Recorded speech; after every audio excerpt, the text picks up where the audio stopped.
Congo River is one of the world's great waterways. It begins deep in the heart of Africa and travels thousands of miles through a country defined by extremes, extraordinary natural wealth, and extraordinary human suffering. The Democratic Republic of the Congo is vast, richly endowed, and strategically important. It holds the second largest rainforest in the world after the Amazon, and ecosystems found nowhere else. And yet the Congolese people, living on some of the most resource-rich land on Earth, remain among the poorest on the planet. To understand why, you have to follow the river. Because the Congo River is more than geography. It is a corridor of history, a route through which trade, power, extraction, and conflict have flowed for centuries. Our journey begins where the river meets the Atlantic Ocean, then pushes upstream into the interior, tracing how this country became what it is today, and what it might still become. In 1482, Portuguese sailors moving along the coast saw something unusual, a surge of brown water stretching far into the Atlantic. That discoloration was not a storm. It was a sign of a massive river emptying into the sea. Following that water inland, they found the Congo, and they entered a region already organized into complex societies and political systems, including the Kingdom of Congo. The Portuguese imagined wealth, trade, and influence. They found a kingdom open to negotiation. But the Congo River has its own rules, and less than 100 kilometers inland, it presents a barrier that stopped European boats for centuries. The rapids. A long series of cataracts makes this stretch of the river impossible to navigate by boat. That single natural obstacle shaped Congo's colonial history, because it forced Europeans to create coastal trading centers rather than direct river routes into the interior. One of those centers became Boma, a port that grew into a European hub of commerce. What followed was a brutal pattern repeated across colonial Africa. Goods and weapons entered through ports, people and resources left. In Boma's case, the export trade included ivory and enslaved human beings. The town still carries physical reminders of that era, monuments that reflect a past many would rather forget. But the attach of Congo did not remain limited to the coast. In the late 19th century, Europe entered what became known as the Scramble for Africa, and the Congo River was suddenly central to imperial ambition. This is where a single individual becomes decisive: Henry Morton Stanley. Stanley was a Welsh-born journalist and explorer who undertook a grueling expedition across Central Africa. He became the first European to travel the Congo River system from its upper reaches to the sea. Stanley's journey mattered not simply because it proved the Congo could be crossed, but because it provided a blueprint for domination. And he did not work for Congo. He worked for King Leopold II of Belgium. Leopold wanted a colony. Belgium, as a country, was not formally eager to expand, but Leopold personally was. He used private organizations and diplomatic maneuvering to present himself as a humanitarian and anti-slavery reformer. In reality, his goal was control. Through Stanley's routes, treaties, and outposts, Leopold built what became the Congo Free State, not a Belgian colony at first, but Leopold's private possession. Boma became its capital. The Congo Free State marks one of the most infamous episodes of colonial rule anywhere, because it combined industrial-scale extraction with extreme violence. The key resource at the center of this system was rubber. In the late 19th century, rubber demand exploded globally.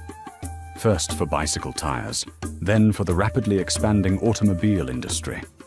Before plantation production was scaled up, the Congo's rainforest contained wild rubber vines that could be tapped for sap. That sap could be processed and sold. It was immensely valuable. and the Congolese were forced to collect it. Leopold's agents imposed quotas. Villages were ordered to deliver rubber under threat of punishment. When quotas were not met, violence was used to terrorize entire communities into compliance. One of the most feared tools was the shikot, a whip made from dried hippo hide, capable of tearing flesh and killing. But punishment went far beyond whipping. A particularly brutal practice involved severed hands, used as proof that bullets had not been wasted, or as punishment for those accused of resisting rubber collection. Families were torn apart, hostages were taken, entire regions were traumatized. The death toll remains debated by historians, but many estimates suggest that millions died during this period, through direct violence, forced labor, starvation, disease, and the collapse of normal life. Some estimates reach as high as 10 million. What is certain is that the human cost was immense, and the Congo Free State became an international scandal. Early photographs of mutilated bodies and survivor testimony helped fuel one of the world's first international human rights campaigns. The pressure became so intense that Leopold's personal control eventually ended. In 1908, the Congo Free State was handed over to the Belgian state, and the country became the Belgian Congo. But the transition did not end exploitation. It changed the administration, not the purpose. The Congo remained a resource base serving external interests. To move deeper into the country, colonial authorities still had to deal with the rapids that stopped boats near the coast. And so a new route was built, a railway. In the 1890s, a railway line was constructed to bypass the impassable cataracts and connect the coastal region to the navigable river network beyond. It was built through harsh terrain at great human cost. This was the route later walked by Joseph Conrad, whose experiences contributed to Heart of Darkness, a novel that, for better or worse, shaped how outsiders imagined the Congo for generations. The stereotype of the Congo as a place of mystery and chaos still lingers today, but it hides the deeper truth. This country was not naturally broken. It was deliberately shaped for extraction and repeatedly destabilized by struggles over power, resources, and strategic control. The railway built to bypass the river's rapids still exists, but it reflects decades of neglect. Trains run rarely. When they do, villagers rush to sell food and goods in brief stops that become mobile markets. It is a system held together by resilience rather than investment, a reminder of infrastructure that was built to extract, not to develop.